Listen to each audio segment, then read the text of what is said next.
Despite never having been ill before, I found myself being rushed to the hospital in an ambulance, hooked up to an IV in a hospital bed.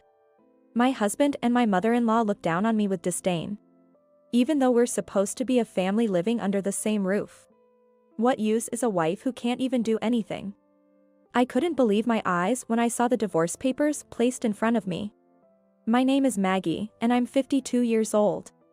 After losing my parents in an accident as a child, I was raised by my grandmother. I was able to attend vocational school and fulfill my childhood dream of becoming a preschool teacher.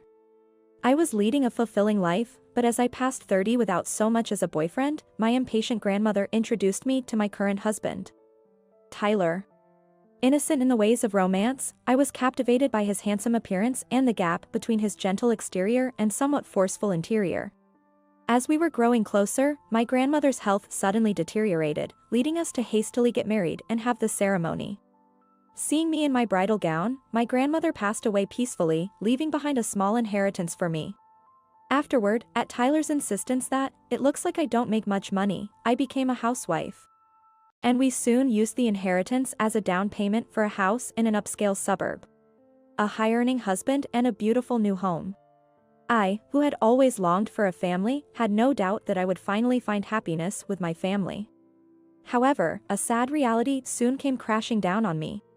Regrettably, we were unable to have children. By the time we realized the possibility of fertility treatments, it was already beyond the ideal age for childbirth. So we decided to give up on having children and settled for a relatively happy life, just the two of us. But there was one person who couldn't accept that. My mother-in-law, Rachel. Our relationship was never great to begin with, but after giving up on having children, I began to face harassment from her every time I visited home. You're only half a person since you can't have kids, so you better work hard when you come home. Excuse me? Confused by her absurd demands, she smirked and said, "It's nice that Maggie will take care of all the household chores. Let's rest in the living room, shall we?" And, following her lead, the relatives hurried out of the kitchen. While the relatives would say things like, "Thank you, we appreciate it," or, "Let us know if you need anything," not a single one offered to help. Of course, they wouldn't. The words of my domineering Rachel were absolute, and nobody would willingly do the unpleasant tasks of the kitchen. Especially in the cold winters and hot summers. Perhaps due to being in the countryside, my in-laws' household had a strong tendency towards male chauvinism. While the men, led by my father-in-law, drank and made merry, the women were busy with preparations, a scene I could somewhat understand. But I never expected to be left with all these tasks just because we couldn't have children. I can't drink alcohol and would rather deal with the kitchen alone than cater to drunkards, but still. I let out a deep sigh in the solitude of the kitchen. When I came out to the living room to serve the meals, the relatives praised me for taking the initiative to work, but the words that came out of Rachel's mouth were shocking. After I left the room, she would say things like, "A wife who's only good for household chores, and she's so clueless. I have to tell her everything," spewing whatever she wanted. My husband, Tyler, whether he knew of his mother's words or not, continued to happily drink away. I wish he would stand up for me a little. When I whispered to him about Rachel's attitude on the way to the bathroom, he said, "You're just overthinking it," and wouldn't take me seriously. But if I don't show my face at my in-laws during visits, it wouldn't just upset Rachel, but Tyler as well. Continuously busy, by the time I finally had a moment to myself, all that was left for me to eat was leftovers. However, there is one thing I look forward to at my in-laws.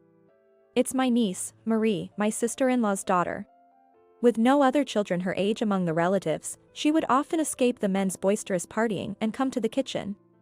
"Auntie, there's something I don't understand in my homework. Can you help me?" "Of course, come here."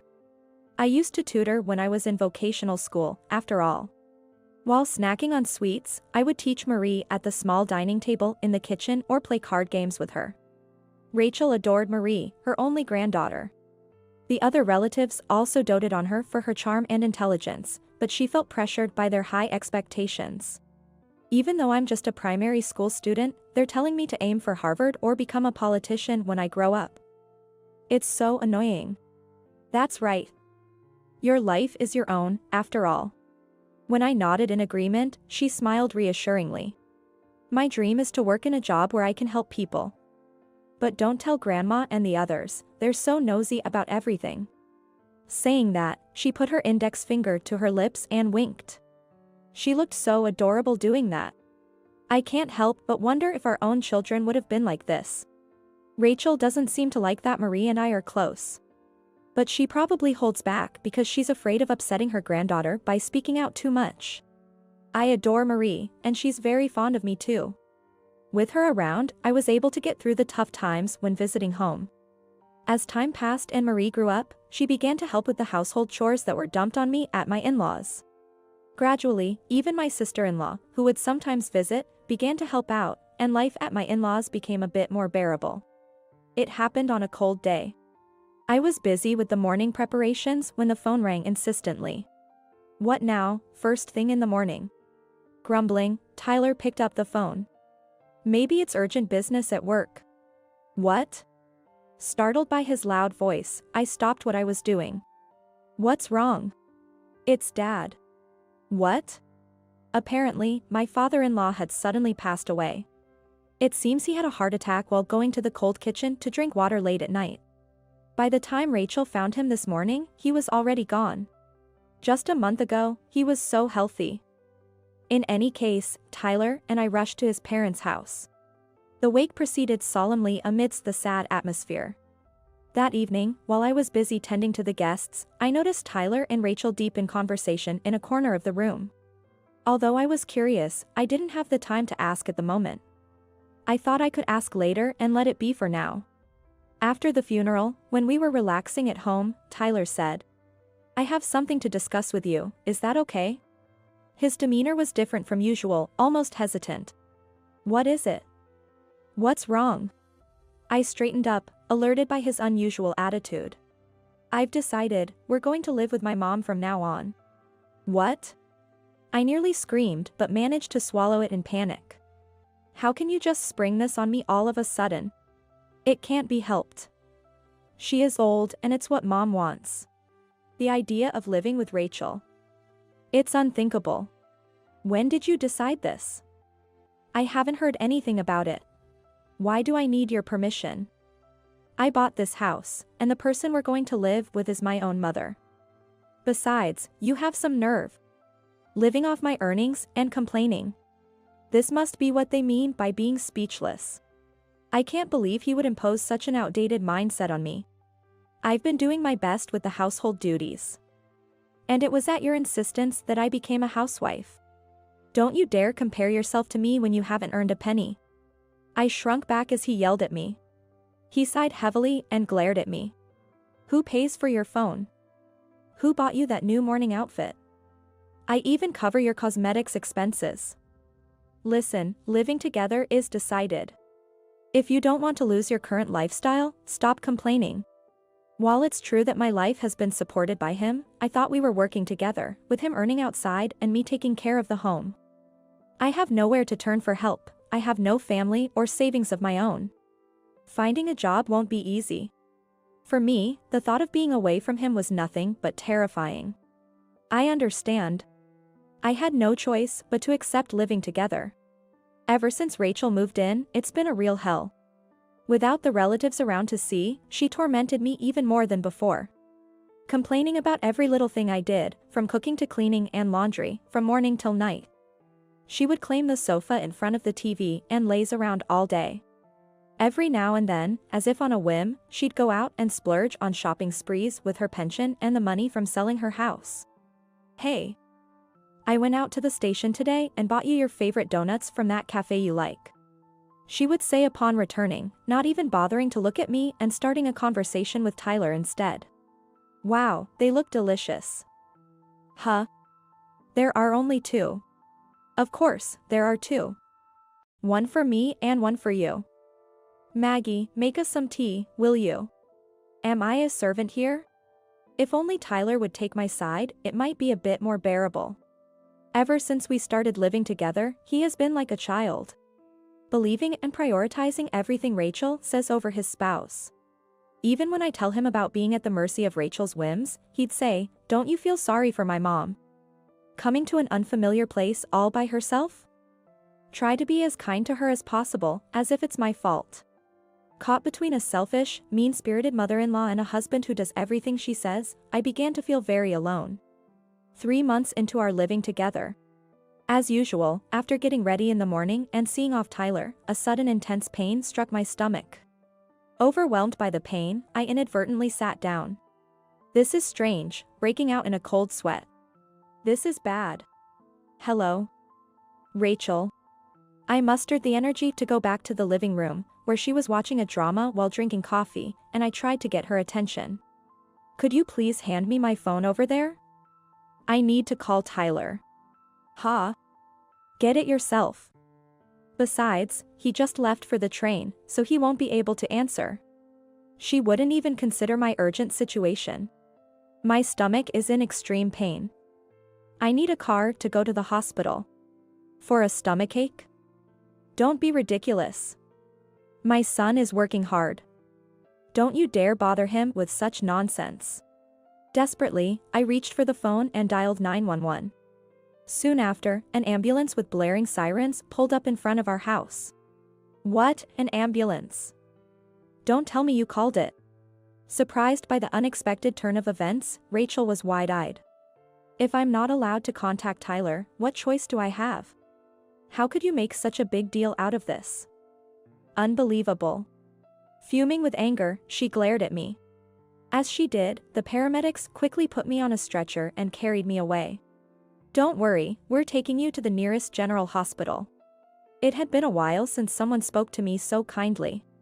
As I felt a moment of relief, my consciousness began to fade. When I came to, I was lying in a hospital bed. It was already dark outside, and there sat my elegantly dressed Rachel and Tyler, still in his suit, frowning beside me. According to Dr. Brandon, it seems I had developed a gastric ulcer. After Dr. Brandon left, having informed me of a week-long hospital stay, Tyler let out a deep sigh. You collapsed right after I left for work, didn't you? Is he concerned about me? A small glimmer of hope lit up in my heart. But I was gravely mistaken. Why didn't you call me back instead of calling an ambulance? Such an overreaction. What? The small flame in my heart was extinguished in an instant. It felt as if the candle of hope had been viciously snuffed out at its base. You always do this, getting your priorities all wrong. That's why you can't manage household tasks efficiently and end up stressed. Bringing such trouble upon us. No. The main source of my stress is 70% Rachel and 30% you. I said in my mind. I was too appalled to speak. As soon as I fell silent, Rachel said with a smirk. A housewife's job is to take care of the household. Yet here you are, taking a week off for hospitalization, abandoning your duties. You're a failure as a wife. Let's get that divorce underway. In her wrinkled hand, she clutched a form with lines on it. Yes, it was a divorce paper. Exactly. Mom is absolutely right. He carelessly agreed and began filling out the form with a smirk. Wait, just a minute. I panicked. What would become of me if I were abandoned now? I tried to snatch the documents from him, but my body wouldn't move as I wished. When I finally managed to grab the completed form from him, he laughed heartily as if amused by my distress. See, she can't live without me. Watching me crumple the divorce papers in despair, Rachel sneered, getting all flustered, it's pathetic, and laughed merrily with Tyler. Stunned, I watched as he placed my favorite bag and an envelope in front of me. I've brought the essentials for your hospital stay. We're both busy, so get anything else you need yourself. This should be enough. Inside the envelope was money that seemed to be for hospital expenses. Oh, thank you. I guess I used up our savings, huh? No way. As if I'd do something that wasteful. My flicker of hope was extinguished once again. I canceled your insurance. You've been enrolled for so long that the surrender value was quite significant. Don't worry about the amount in the envelope, use it as you need. We'll use half for our living expenses. Despite having savings together, he canceled my insurance without my consent. And half for living expenses? Are they planning to use it for a vacation while I'm hospitalized? I was certain of it. They couldn't care less about me. I was both sad and furious. Glancing down, I noticed the divorce paper.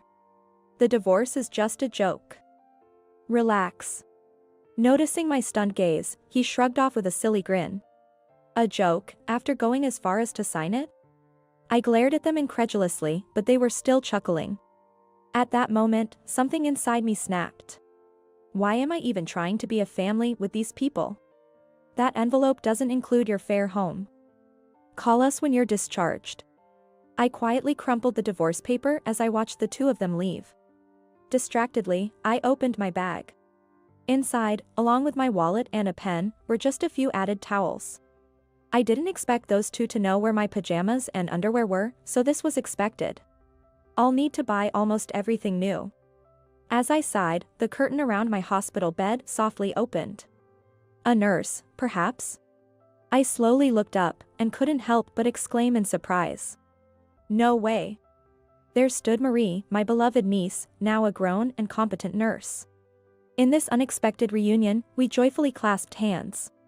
As I shared the story of my hospitalization, she became as indignant as if it were her own issue.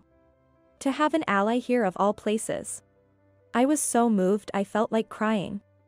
And then, it struck me as an opportunity. I couldn't rest until I had given those two a taste of their own medicine. I decided to devise a plan with her. About a week later, free from the stress caused by Tyler and Rachel, I had recovered well and was set to be discharged tomorrow. I was making a phone call in the empty ward when they arrived unannounced. We got the notice of your discharge from the hospital. Tyler announced as he and Rachel rudely barged in. He was carrying a bag from his favorite cafe. We have to visit the wife at least once for appearances. Can't let people talk. I took the phone away from my ear, placed it face down on the table, and remained seated on the bed as I expressed my gratitude. Thank you for coming all this way. Rachel and Tyler pulled chairs up to the bed and sat down. You've had enough rest. You'll need to start working efficiently again from tomorrow. What an abrupt greeting. As expected, the paper bag on the table held 2 donuts. While claiming it was a visit, none were meant for me. Why don't you go buy some tea from the shop downstairs? You can manage that much hospitality, right? Tyler took his precious time off to come here. I don't have any money left. I had to spend quite a bit on pajamas and underwear. As I shook my head, she clicked her tongue in clear annoyance. Not satisfied with just causing trouble by being hospitalized, you're even stingy about buying a single tea? What a lazybones. And I wonder who the real lazybones is? Just then, the curtain dividing the bed whisked open, revealing a smiling female nurse.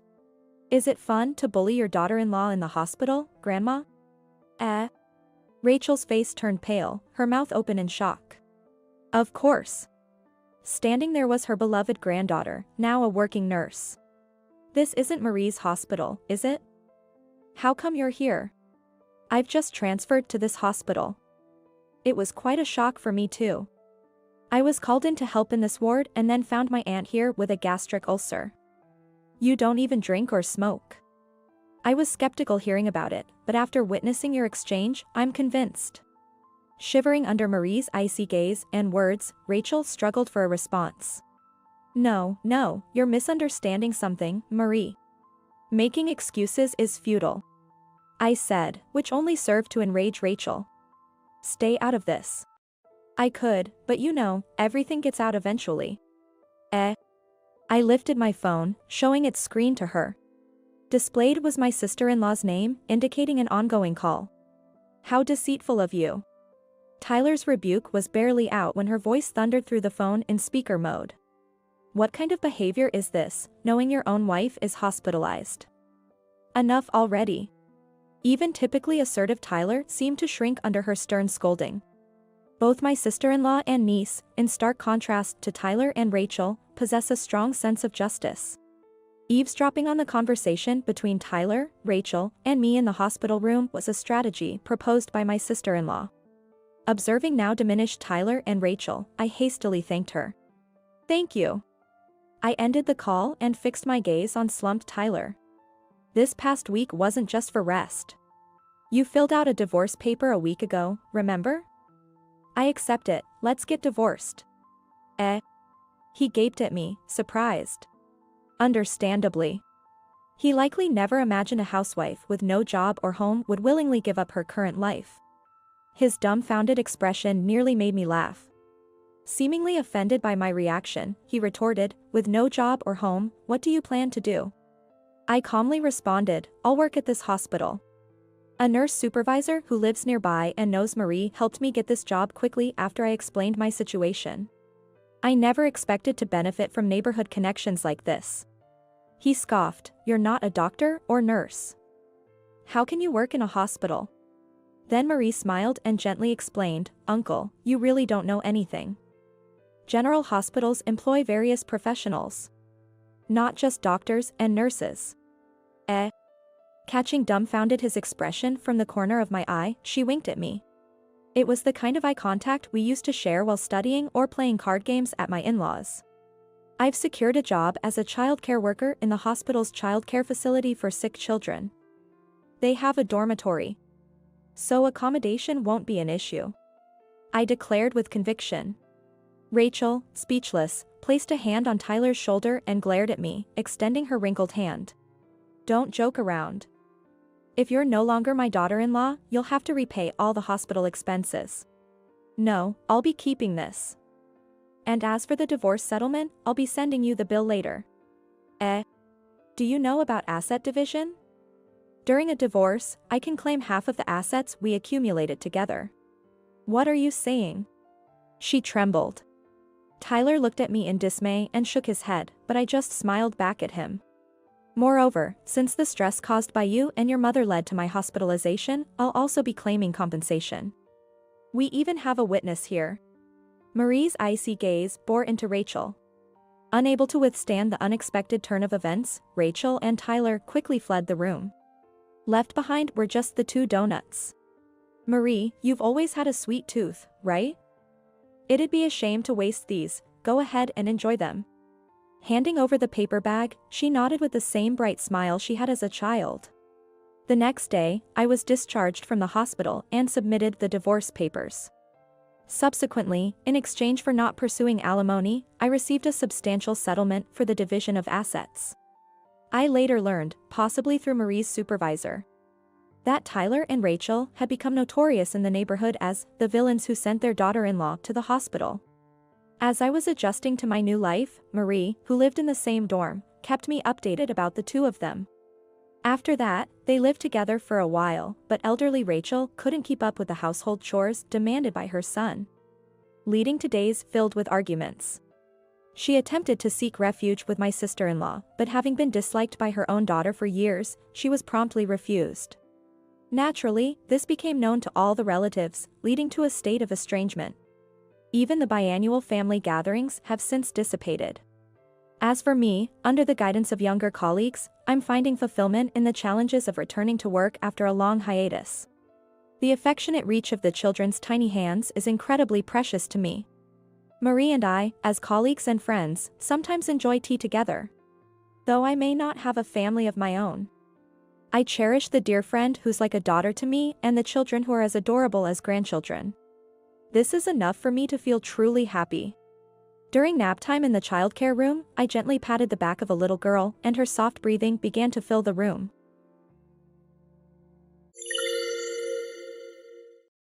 My name is Julia.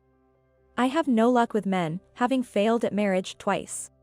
My second fiancé chose a younger, more flirtatious female coworker over me. Soon after, Mr. Thompson, the president, said something surprising. My name is Julia, a 36-year-old working at a small local construction company. I've been working at this company for 18 years since graduating from high school. The company was founded 2 years before I joined. Mr. Thompson studied architecture in college and started a small public office with his father, who was a carpenter. Seeing my dad work was so cool.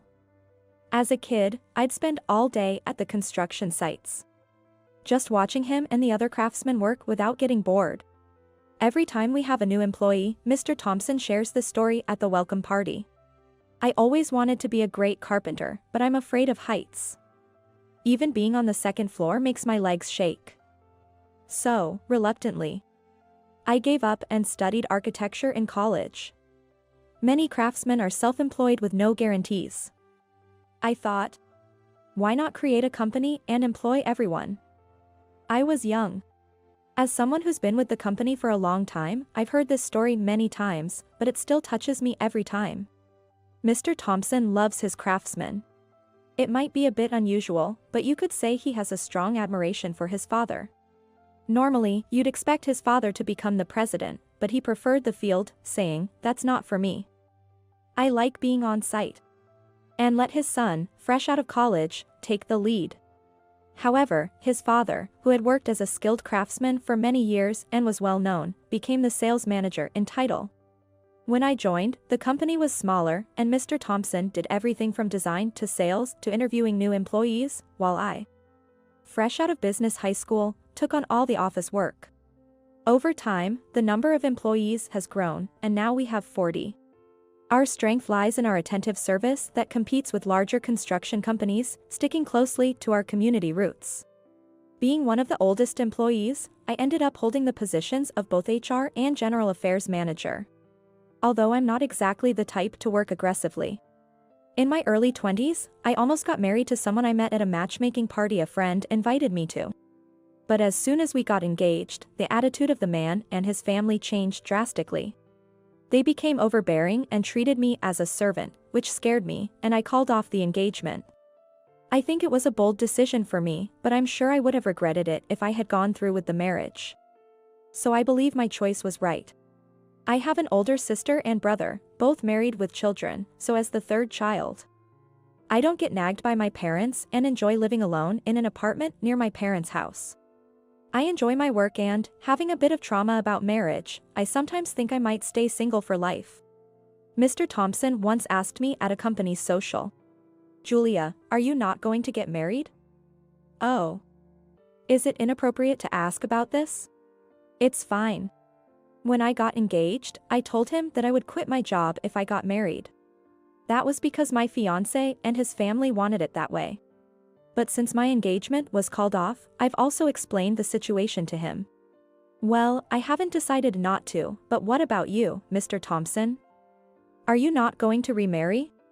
He got married just after I called off my engagement, in his early 30s, and divorced about 2 years ago. I believe he didn't have any children. Well, I tend to prioritize work, so I guess I'm not cut out to be a family man. This company is like a family to me. It's great for the employees, but it must be hard for a wife. Mr. Thompson, looking dejected, exclaimed, "I thought so," and we ended up having an animated conversation about how complicated marriage can be.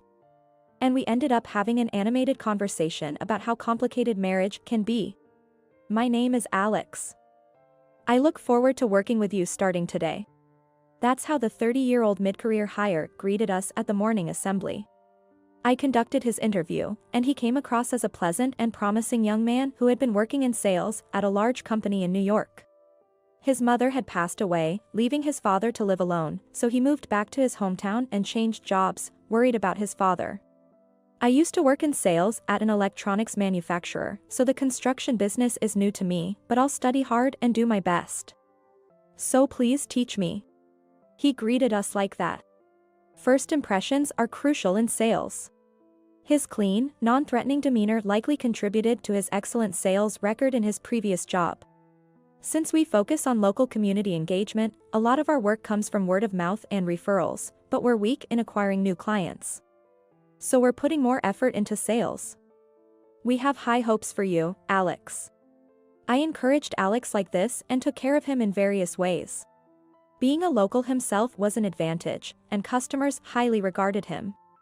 Since the main contact for door-to-door sales is usually the housewife, getting a good first impression is quite significant. I was also pleased when he secured his first contract for a new construction project. Great job. Now, we'll leave the rest to our craftsmen. They'll definitely build the house of the client's dreams. To celebrate, lunch is on me today. What would you like to eat? That's what I said, a bit too excitedly, to which Alex responded. Thank you very much. I'd like to go for drinks rather than lunch. It's my treat. No, I was the one who invited you first, and I can't let a younger man who just joined the company pay. So, let's go Dutch. And somehow, we ended up going out for drinks. Alex is considerate and a good conversationalist, making it enjoyable to drink with him. You've been with the company for a long time, haven't you, Julia?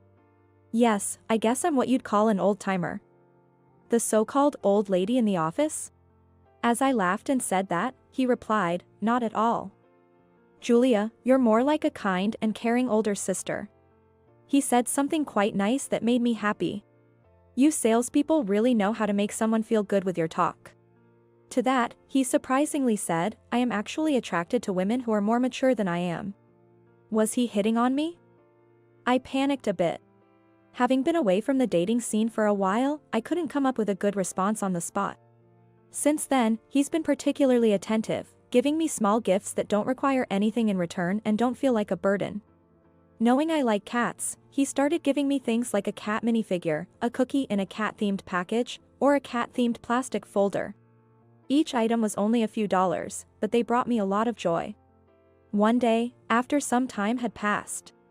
Would you like to go to a cat adoption event at a nearby home center with me this Sunday? He invited me. Well, cats, right? I'd love to, but my apartment has a no pets policy. My place is owned by our family, so I can have as many as I want. Let's go find a cat we both get along with. As a cat lover, I couldn't refuse. The adoption event had many cats, from kittens to adult cats. All of them were adorable, and I wished I could take them all home. However, the requirements to become a foster parent were quite strict. Living in a pet-friendly residence was a must. But even in pet-friendly places, people who lived alone and were away during the day, as well as the elderly, were not readily welcomed. They required neutering or spaying and vaccinations, and wanted photos of the cat every 3 months to report on their well-being. It seems quite challenging. I was surprised, and a staff member explained, there are people who adopt with the intent of abuse. To ensure the cat's happiness, we have to be strict. It was unbelievable. I wonder why anyone would think of mistreating such adorable cats. In the end, Alex owned his home but was a first-time cat owner. Due to the house being empty during the day, the conditions weren't met, so he decided to pass on it this time. What a shame. That brown tabby kitten was so cute. Julia, would you marry me and live with cats? Excuse me? Is it, maybe a bit unfair to lure you with a cat? But please, think it over. The sudden marriage proposal shook me deeply. Of course, it was not that I disliked Alex. And I'm already 36. If I want children, it's almost my last chance. I can't imagine getting married with the same impetus and passion as in my youth, but I might be swayed by a good proposition. Even if it seems calculated. Marrying a successful salesman and becoming a housewife, living with cats. That was a very appealing proposition. I made up my mind and told Alex. If we get married, let's go to an adoption event together and become foster parents. And so, I became engaged to Alex, who is 6 years younger. Since it will likely take some time to hand over my responsibilities after 18 years at the company, I only reported the engagement to Mr. Thompson for now. We're not getting married right away, but we're engaged. I plan to become a housewife once we marry. So I'll ensure a smooth handover so there won't be any issues when I leave. Mr. Thompson was quite surprised and offered a somewhat mixed blessing. Marriage? With Alex? I see, wow, I'm surprised. Well, congratulations. But honestly, losing Julia will be a big loss for us. But congratulations. It wasn't that there had never been office romances before, but in every case, it made things a bit awkward for everyone involved, making it difficult to work. So, Mr. Thompson and I decided to keep it a secret until we handed out invitations to everyone. From then on, I reviewed my work with the assumption that I would be leaving. I made sure that there was nothing only I knew about and began handing over projects where I was the main contact. There shouldn't be any worries since we have capable staff. Thinking about it, I joined this company at 18 and have been here for 18 years. The thought of having spent half my life at this company makes me feel sentimental. Perhaps it's Mr. Thompson's personality or the straightforward nature of the craftsmen here. But the workplace has a good atmosphere and healthy relationships. Of course, it's not without its problems. Currently, the minor issue we're dealing with is a female employee named Samantha. She joined about a year ago through nepotism, being the niece of one of our senior craftsmen. She's the only daughter of the family who went to college in New York with a promise to return home after graduation. She came back all right but ended up loafing around without a job, so her distressed parent turned to our senior craftsman. At first, I thought she was a bright and pretty woman, but she turned out to be quite problematic. We placed her in accounting, but she lacks motivation. She can do what she's told, but she doesn't take initiative. The biggest issue is her condescending attitude towards employees with lower education, especially the craftsmen, whom she looks down upon. However, she's good at putting on a facade, or rather, she's good at acting sweet depending on who she's talking to. In front of male employees, she's the bright and pretty woman everyone likes. This attitude extends even to the craftsmen she secretly looked down on. The men, unaware that they are being mocked behind their backs, say things like, "Samantha, the new girl, is sweet and nice." The ones who suffer the most are probably the female employees who only graduated high school. Samantha brags about her degree from a college in New York and looks down on us who only graduated from local high schools. She's so rude when we try to teach her work. She says terrible things about the craftsmen behind their backs, calling them brainless, low class, and dirty. It's natural for work clothes to get dirty when you're working on site, right? Because the male employees praise her so much, I once told them she acts differently towards women. But they even told me not to be jealous of such a young and pretty girl. It was so frustrating. Hearing this from the female employees was troubling. She hadn't shown that side to me until one day. "So, Julia, I heard you didn't go to college. And yet, working here for nearly 20 years can still get you the important position," she said. "I'm not that important, but Samantha, there are some issues with your work attitude. Please stop looking down on the craftsmen with your words and actions." I was clear in my warning, but she replied, "Oh? Did it seem that way? I'm just honest, you know, showing no concern at all. That's not what you call honesty. It's problematic both professionally and personally. But Julia, you are messing with younger male employees here, right? Isn't that a problem?" "Excuse me?" Everyone here is so laid back that they haven't noticed, but it was obvious to me. "You and Alex are involved." This took me by surprise. She must have a good instinct or sense for these things.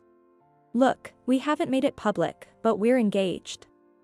Once I've properly handed over my work, we plan to get married. It's not like we're doing anything wrong." "Oh, really?"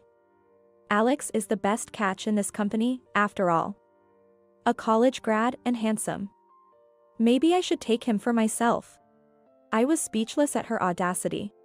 "What are you even doing here? Stop spouting nonsense and actually do your work." With that, I ended the conversation. Feeling utterly frustrated, I ended up venting to Alex. She's a troublesome kid. I'll talk to her too. I'll also address the work and the craftsman issue."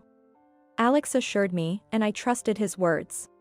So, when I saw them whispering together in the meeting room, I thought he was taking care of it. And when Alex said I was going to consult with Samantha after work, I even felt reassured. Days of slight miscommunications with Alex continued, but I never imagined he was avoiding me on purpose. After about a month, when Samantha and I accidentally made eye contact and she looked at me with a triumphant smile, I realized, well, she got me. Alex apologized profoundly. "Sorry. I got carried away. It wasn't serious. Please believe me." The thought of him with Samantha, of all people, and her smug smile, wouldn't leave my mind, infuriating me. Give me some time to think. Should I forgive him, believing it was just this once, and proceed with the marriage? Or should I decisively break up with a man who cheated with a coworker despite being engaged? While I was more inclined not to forgive him emotionally, giving up on the marriage I had once dreamt of was also hard. It happened when I was delivering documents to Mr. Thompson, who was drafting plans in the design room. "Julia, you've seemed a bit down these last few days. Is something wrong? If you're okay with it, I'm here to listen." When he kindly said that, and seeing that there were no other employees around, I was suddenly overwhelmed and found myself crying. Much to my own surprise. I confided everything to him. I guess I just needed someone to hear me out. Matters of the romance are not something others should meddle in. But honestly, from my perspective, while I'd appreciate it if you stayed with the company instead of getting married, what's most important is your happiness, Julia. I hope you make the choice that will make you the happiest. Remember, I'm on your side, he expressed. Yes, I'll give it some more thought. Thank you, I said. After expressing my gratitude to him, I left the room. As time passed without a clear decision from me, about a month after Alex's affair came to light, an incident occurred during one morning assembly. At the end of the morning assembly, Samantha, who was standing next to Alex, took his arm and announced. To everyone here, I have an announcement. I'm getting married to him. This news made everyone present express their surprise aloud. What? The office was abuzz with surprise. While most were simply astonished, it was natural that there were also several female employees who were visibly upset, thinking, what? What is this? This has to be a joke. Of course, I was shocked too, but part of me felt like someone had made the decision I had been struggling with for me. Amidst the murmuring, Alex quietly came up to me and whispered. I'm sorry, the affair turned serious. Well, that's good for you, I said. I was striving to keep my cool. I was genuinely relieved we hadn't announced our engagement. Thinking that lashing out at them or blaming them would only make me feel more miserable, so I bit my lip. It was right after the commotion had started to settle that Mr. Thompson uttered some astonishing words. All right, you two are fired. What? Alex and Samantha looked at him in surprise. In fact, everyone present turned to stare at him in astonishment. Mr. Thompson, please stop with the funny jokes. Alex protested in a half-joking tone. I'm not joking. Both of you are fired, Mr. Thompson reiterated firmly. How can you say something so unilateral? That's just not acceptable. That's absurd. Getting fired just for getting married is ridiculous. Samantha seemed to think the issue was about company marriages. Yes, marriage is something to celebrate. Normally, I'd be the first to congratulate you. But you see, even if it's a small amount, misuse of company funds is embezzlement, isn't it? Why should the company pay for your dates? What? So, Alex from sales and Samantha from accounting had been quietly using company expenses for their dates? The senior head of accounting turned pale and apologized for the oversight. Well, you wouldn't expect to find such misconduct among our employees. We'll have to be more cautious moving forward. And that's not the only reason. Mr. Thompson sighed in a troubled manner before speaking. Listen, Alex. Our company does not engage in unsavory business practices. You know what I'm referring to, right? What? No, that was not mine, but her idea. She made the first move and it only happened once. Who said you should go that far to secure a contract? The client has agreed not to make it an issue this time. But such actions could harm our company's reputation. How could this be? He went to such lengths just to secure a contract. No way. You're kidding, right? Samantha was also shocked, staring at Alex. And Samantha, your work attitude is appalling. I respect our craftsmen, and this company thrives on their skills. We don't need employees who look down on them. The office fell silent for a moment. Then, gradually, applause began, growing louder and louder. Female employees, who had been stressed out by Samantha's attitude, were visibly relieved, praising Mr. Thompson for speaking up. It was you, wasn't it? You're getting back at me for stealing your fiancé by telling Mr. Thompson all sorts of things. Samantha yelled at me. It seems I won't come out of this unscathed either. The office buzzed again. I didn't do such a thing. Sure, Alex and I were engaged, and we kept it under wraps. Planning to announce it after the handover of my duties was complete. It's unfortunate how things turned out. But personal matters and work are separate, I clarified. As I said this, voices from the female staff rose in support. Julia wouldn't do such a thing. We were the ones who went to Mr. Thompson. That's when it happened. Samantha's uncle, a craftsman who had helped her get the job through connections, stepped forward. I'm terribly sorry for all this. She got involved with a married professor in New York, caused some trouble, and was sent back home. She was loafing around without working, so I was asked by my brother to get her a job here. I'm truly sorry. He apologized deeply, seemingly unaware that he was revealing more than necessary. The two, their unsavory pasts exposed in front of all the employees, left the room with faces turning red and pale, fleeing the scene. An uncomfortable silence hung over the remaining employees. After everyone gets back to work, but it looks like work might be the last thing on anyone's mind right now, so let's take a 1-hour break. Dismissed. With Mr. Thompson's command, everyone dispersed, forming groups here and there to chat. Julia, could you come to my office for a bit? I need to talk to you. Mr. Thompson called out, providing me with some relief.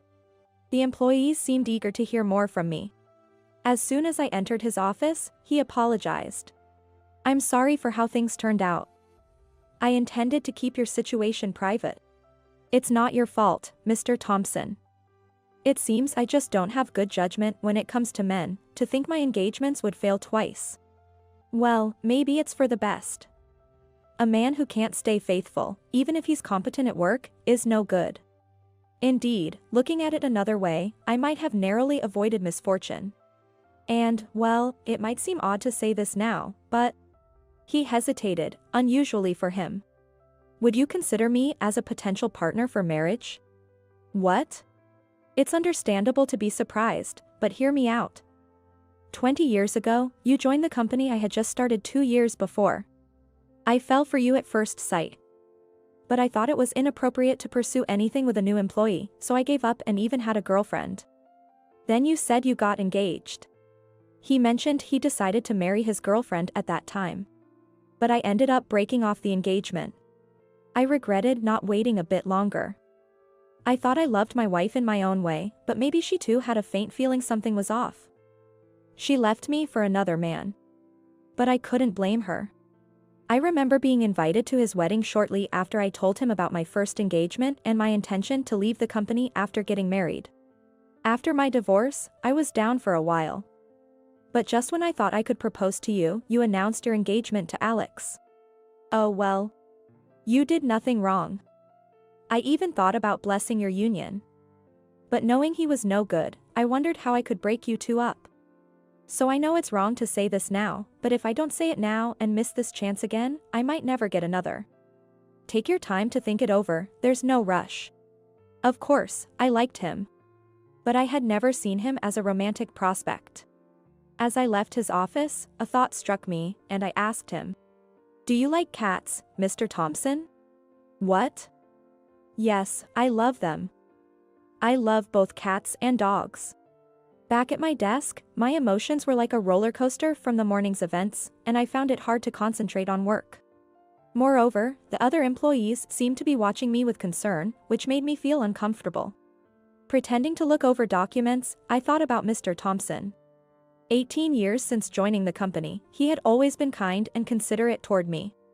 I had been observing him all this time, his care for the employees, his love for the craftsmen, his fear of heights, and his occasional clumsiness. As I thought about it, I could feel my cheeks warming up. Mr. Thompson? He likes me all this time and wants to marry me? The thought made my heart race uncontrollably. I stood up impulsively and headed for his office. Bursting through the door, I nearly shouted. Mr. Thompson.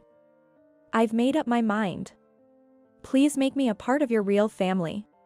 Really? Are you sure? Yes. If I hesitate, who knows what might happen next. Thank you. I never want to miss another chance with you. With those words, he hugged me. This is how we decided to get married. And then, we announced it to the employees. Naturally, everyone was surprised, but afterwards, we received many congratulations. That day turned into quite the commotion and not much work was done, but Mr. Thompson couldn't really complain. As for the two who were fired, according to Samantha's uncle, the veteran craftsman, they did get married. However, Alex's next job didn't go well, and he seems to be working in a much lower ranking and dubious door-to-door sales role. After getting married, it turned out Alex's father had started showing signs of dementia, and Samantha, who was left with the caregiving duties, felt deceived and complained about it. However, her parents, ashamed of a daughter who caused trouble in university and then embezzled at her job leading to her firing, have reportedly said they wouldn't let her back into the house even if she divorced and returned. I wondered if Alex's rush to get close to me was to have someone to take care of his father. I moved into Mr. Thompson's house, and since I've known both my father-in-law and mother-in-law for 18 years, it felt like we've been family from the start. It was as if we were a family right from the beginning.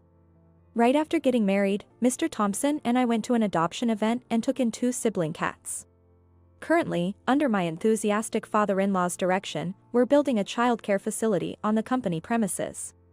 With a childcare facility, we can actively recruit female craftsmen, and Juliet can work while raising children, right? Mr. Thompson said. Even after marriage, I still catch myself calling him Mr. Thompson, but by next spring, we might be calling each other by our first names. Life can change dramatically based on timing and choices. Both of us took detours, but we probably won't regret this decision.